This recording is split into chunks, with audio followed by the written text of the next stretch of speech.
The rotten wooden door of the Silver Spur Saloon swung open in the howling wind of the wild Wyoming. Jonah Carter stumbled in, his dusty boots clicking on the wooden floor. His cowboy hat was askew, covering half his tanned face, where the cold gray eyes that had once made others wary were now clouded by the smell of alcohol. Inside the bar, the smell of tobacco, sweat, and whiskey mixed together thickly. The loud laughter, the clinking of glasses, and the raucous piano music from the corner of the room created a chaotic soundtrack of a western night. Jonah had once been a famous horse hunter, someone women had noticed and men had respected. But lately, no one had seen in him the shadow of a free cowboy, only fatigue and emptiness.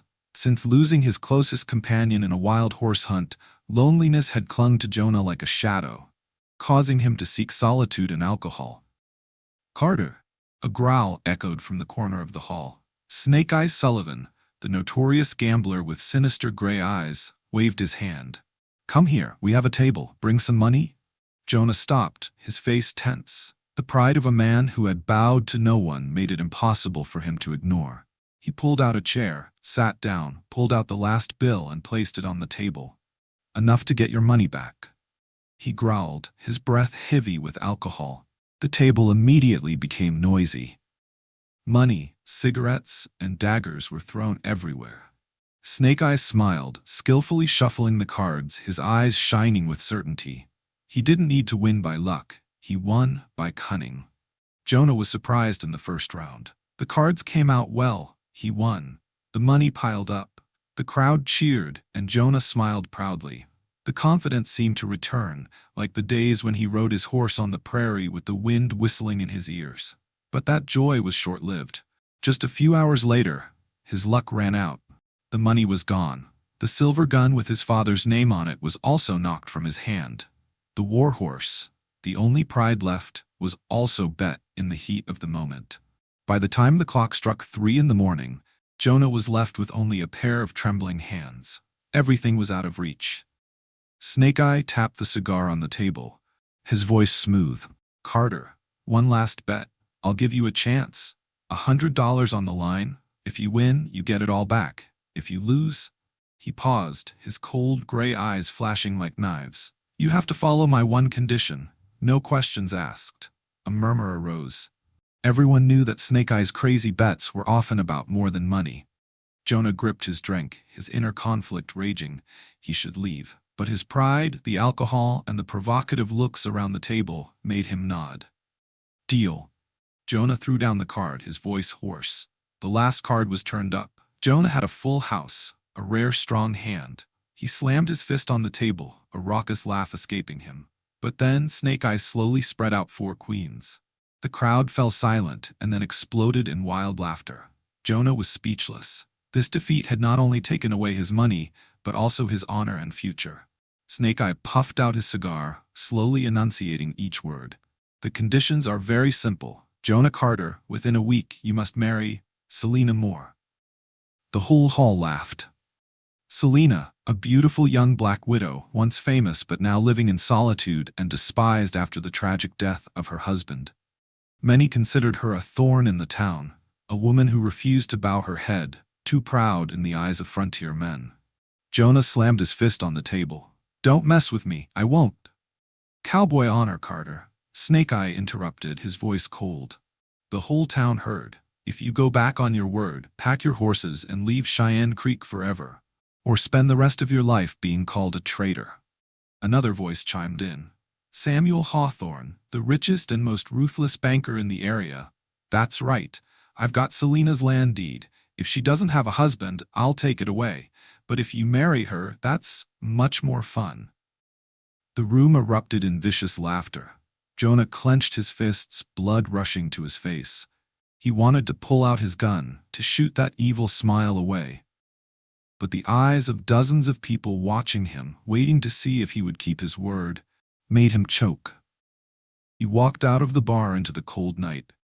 The Wyoming wind whipped at his face like a whip, but he couldn't shake the hangover. The mocking laughter still echoed behind him. A cowboy who had once prided himself on being fearless had become a laughingstock because of a stupid card game. Outside, the sky was slowly getting light. and Jonah knew that in 3 days he would be standing at the altar next to the strange woman the whole town had mocked. He had only one thought in his mind. The game is not over yet.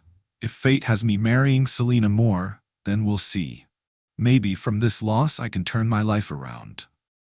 3 days later, the little wooden chapel at the edge of Cheyenne Creek was packed. They had come not for joy nor for sanctity, but to see the biggest joke of the year. The bell rang. The door opened. Selena Moore appeared, wearing a simple blue dress, patched in several places.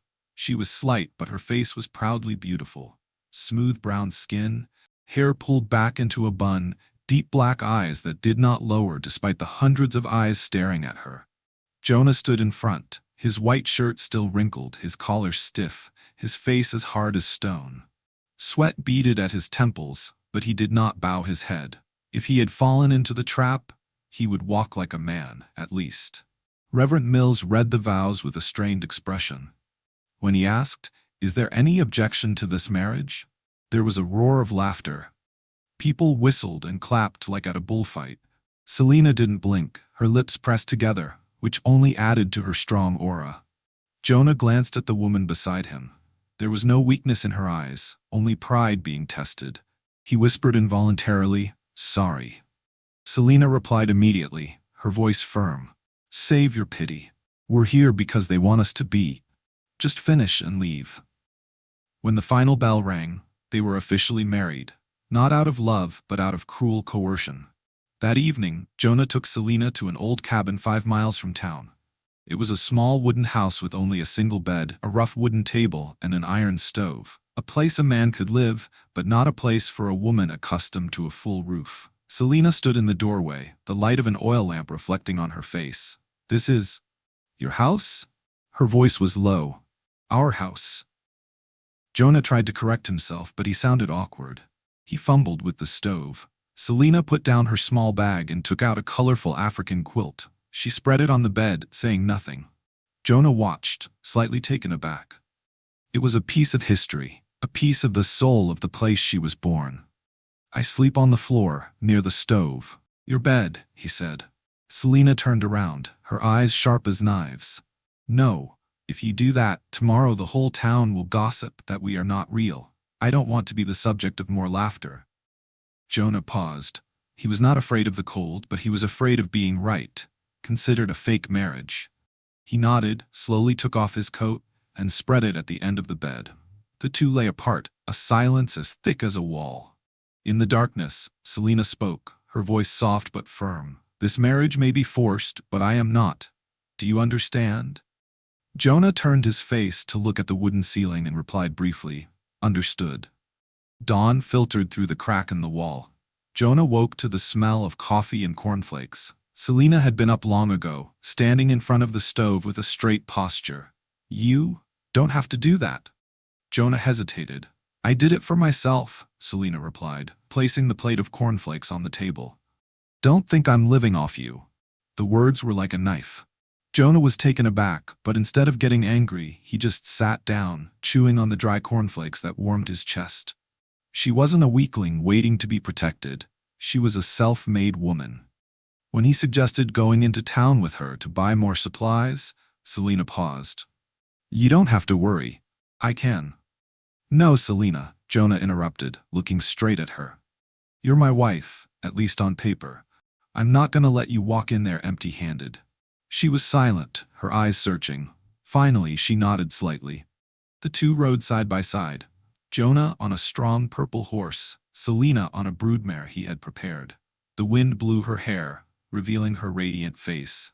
Despite the contempt of the townspeople, Selena still exuded a noble air that was hard to hide on horseback. As they entered the main street, all eyes were on them. Men sneered. Women whispered behind paper fans. Children ran after them, pointing. Jonah tightened the reins, took a deep breath, and walked straight into Henderson's grocery store.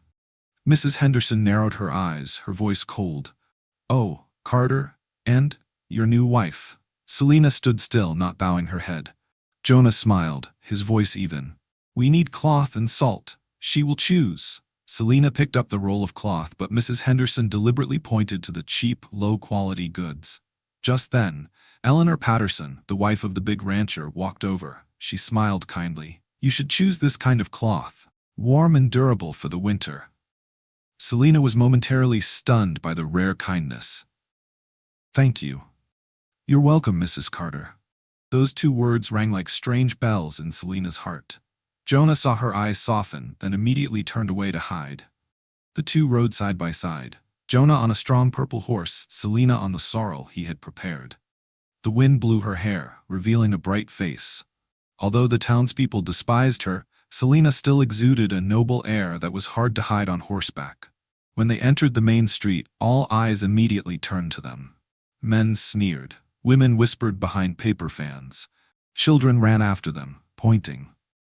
Jonah tightened the reins, took a deep breath, and walked straight into Henderson's grocery store. Mrs. Henderson narrowed her eyes, her voice cold.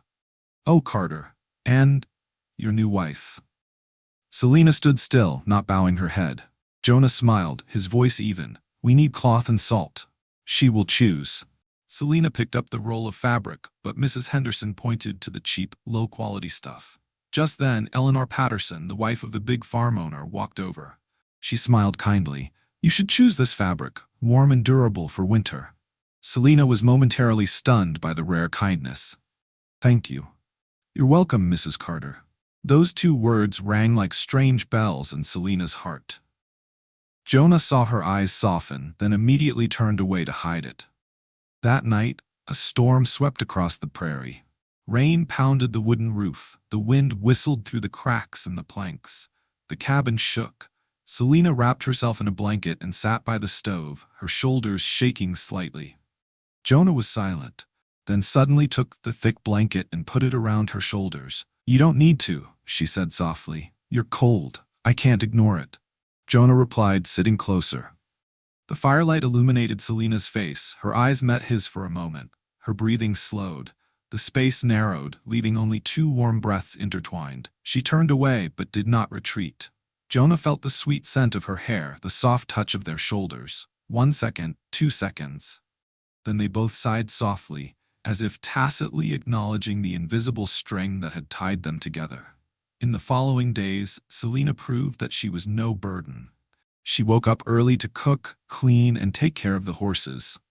Jonah watched, realizing more and more that this woman was not weak. One morning, when he tried to check the stables, Selena was standing there, holding a bucket of water.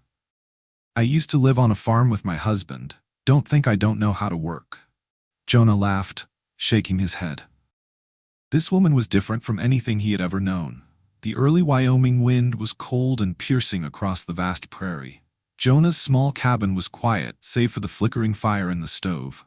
Selena had just added more wood when she heard the sound of horse hooves echoing from afar. The sound was heavy and rapid, not the leisurely pace of someone passing by. Her heart clenched. Jonah. He jumped up, his hand already touching the Winchester hanging on the wall. They looked at each other without needing to speak. Danger was coming. Outside, 5 silhouettes of horsemen loomed in the mist. A hoarse voice shouted, Carter, we know you have some fine horses.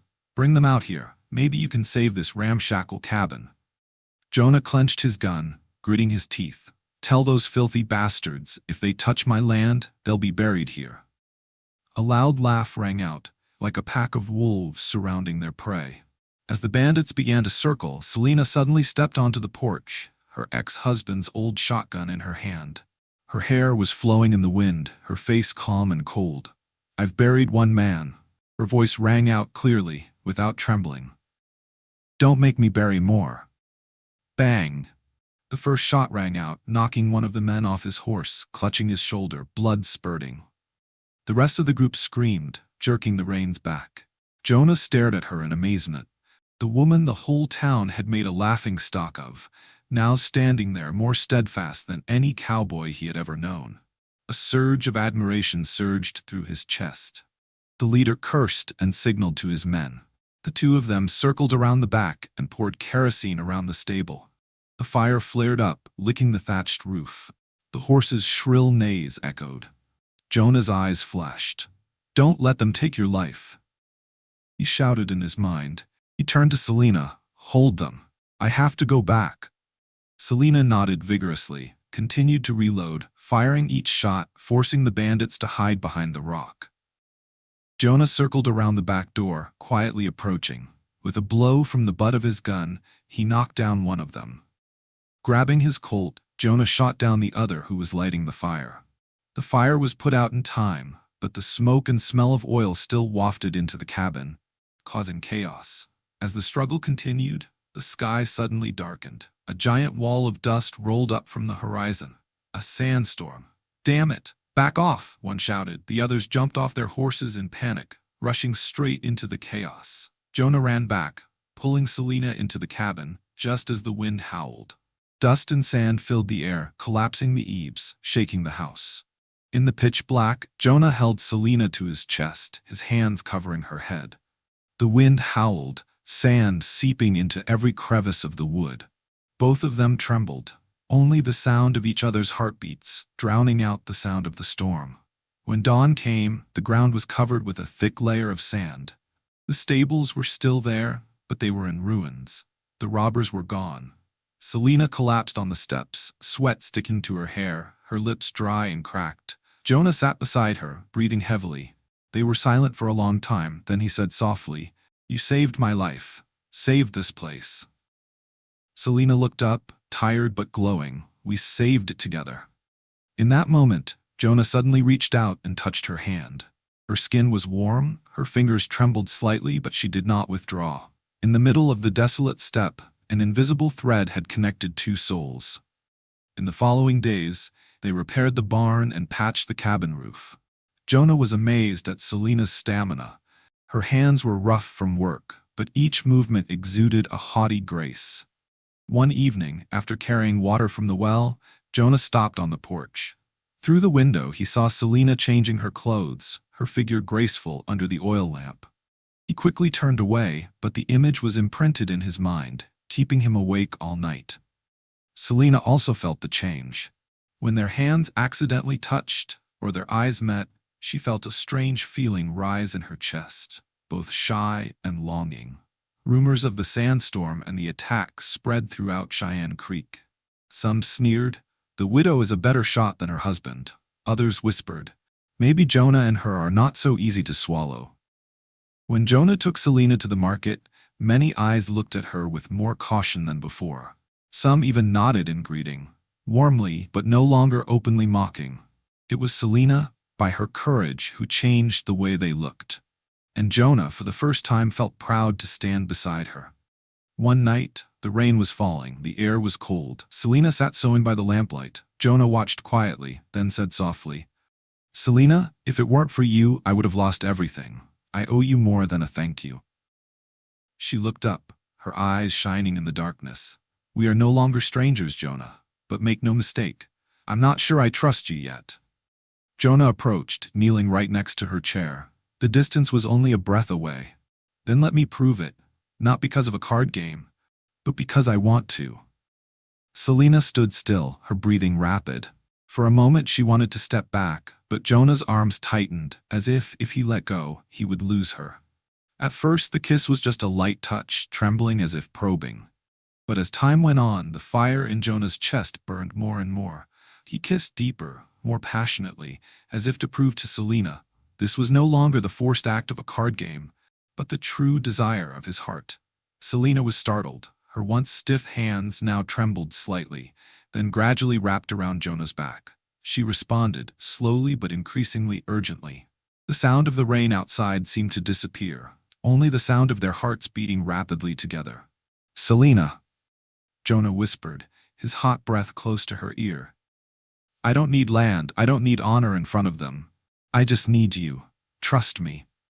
Selena's eyes opened wide, sparkling in the firelight. She saw in that gaze there was no pity, no falsehood. There was only a man pouring out his heart to hold her. The kiss continued, more passionately, no longer reserved. The fears, the walls that separated them seemed to crumble.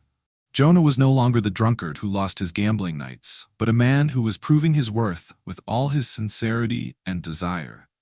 Selena let herself be held in his arms, trembling and feeling safe like never before.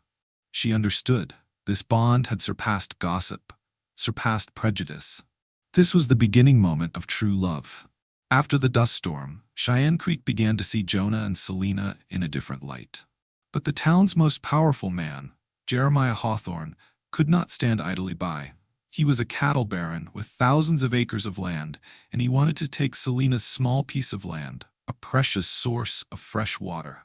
Sitting in his luxurious office, Hawthorne crushed his cigar in his hand. Letting a drunken cowboy and a black woman challenge my authority? No, it must be nip in the bud. The next day, Jonah and Selena went to town to buy food. The butcher shook his head. Sorry, we're out of stock today. But Jonah could see that the refrigerator was still full. At the bank, Samuel Hawthorne, Jeremiah's son, smiled falsely. Your loan is due. If you don't pay it back now, the land will be confiscated.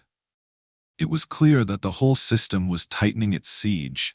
Jonah was furious and wanted to pull out a gun, but Selena held his hand and whispered, No, Jonah, if you do that, they'll just have an excuse to crush us. We'll fight another way.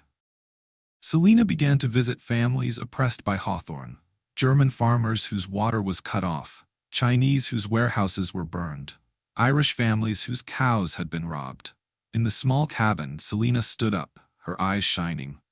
We are only silent when we are alone, but together, Hawthorne will fall. From these small meetings, the Cheyenne Valley Homesteaders Association was born.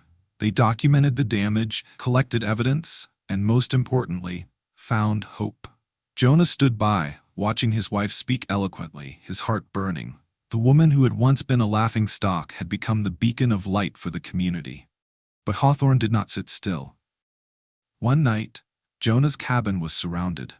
Gunfire rang out and a fire burned in the yard. Jonah and Selena rushed out, returning fire. But the enemy outnumbered them by 2-1. Bullets whistled across the roof, and smoke filled the air. A bullet grazed Jonah's shoulder. He fell to his knees, but Selena pulled him into cover. She pressed a cloth to the wound, her eyes blazing. You can't fall. We're not done yet. They held out until the sound of horses' hooves rang out. Sheriff Carter and dozens of farmers, the members of the union, rushed to their aid. The cheers drowned out the gunfire. Hawthorne's men fled. Selena sank to the ground, holding Jonah tightly in her arms, tears streaming down her face. But for the first time she cried not out of despair, but out of realization. They had a force behind them. The day of the trial arrived. The town filed into the small courthouse. Jonah sat beside Selena, his shoulder bandaged, but his eyes steady. The attorney for the association presented evidence, forged promissory notes, testimony from families who had been forced to do so, even a backbencher who testified that Snake Eye Sullivan had rigged the game on Hawthorne's orders. When Selena took the stand, the room fell silent. Her voice was deep, clear, and powerful. I lost my husband to greed, but I will not lose my land, my honor, and my freedom to a man who treats others like animals. We deserve to live, to love, to exist. The judge banged his gavel. Jeremiah Hawthorne, you are convicted of fraud, extortion, and armed threats. Your property will be confiscated. You will be held in custody pending further proceedings. The room erupted in cheers. That night, after weeks of fighting, Jonah and Selena returned to the cabin. The fire was blazing in the fireplace. The sound of the wind outside was now just a background music for the peace. Jonah held Selena's hand, whispering, Selena, at first, I thought I lost everything in that game. But it turns out, I won the most precious thing. Selena looked at him, her eyes sparkling. As for me, I thought my life was over when I was forced to marry a stranger. But you made me believe that love can sprout from the ashes. He leaned down, kissing her deeply. There was no distance, no barrier. The fire in the fireplace flickered. The orange light reflected on the cabin wall as if dancing with their hearts. Jonah hugged Selena, his arms tightening as if afraid that if he let go, she would disappear. The kiss that started out trembling turned into an explosion, fierce like a storm that swept away all distance. Selena let his hands guide her, each touch like a spark that lit up her body and soul. The layers of separation were removed, leaving two people naked, not just physically but also in their hearts. She closed her eyes, trembling slightly, whispering in a ragged breath, Jonah, I'm not afraid anymore. Jonah looked deep into her eyes, his voice hoarse with emotion. Selena, I swear, from now on, no one will be able to touch you, except me. No more forcing, no more jokes, only me, and this love." Then he hugged her tightly, as if wanting to carve that promise into her flesh. Selena responded without hesitation, her arms wrapped around him, pouring all her pride and years of suffering into a burning flame. The sound of the wind outside faded away, leaving only the sound of rapid breathing, the sound of rapid heartbeats blending together. The small cabin seemed to transform into a universe just for the two of them. That night, they were no longer two people forced into a cruel game. They had chosen each other, proving it with all their passion, infatuation, and desire. Two souls once broken, now tightly entwined into one, immortal, free, and nothing could separate them. A few months later, as spring came, Selena placed a baby girl in Jonah's arms. The child had her father's gray eyes and her mother's tan skin. "What shall we call her?" Jonah whispered, "Hope." Selena smiled, because she is proof that love and hope can grow in the harshest soil. Jonah held his daughter close, tears streaming down her cheeks. He turned to his wife and whispered, "There are no more games. It's just us, a family." Years later, people still talk about a marriage that started with a cheating card game, but ended with a legend. They mention Jonah Carter, the cowboy who lost everything, but found himself again thanks to love. They mention Selena Moore, the woman who turned shame into strength, turned contempt into admiration. On the Wyoming prairie, under the vast sky, the Carter family lived happily, together with the community building a new land, where people are respected, regardless of skin color or past. Sometimes failure seems to ruin our lives, but it is the beginning of a new journey. Pride and courage can turn a laugh into a legend. Love does not distinguish skin color, status, or past. It comes when two hearts truly find each other. Do you believe that a bitter failure can open a happy turning point in life? If you were Jonah, would you keep your vow to marry Selena, despite the town's ridicule? What resonates with you most in this story?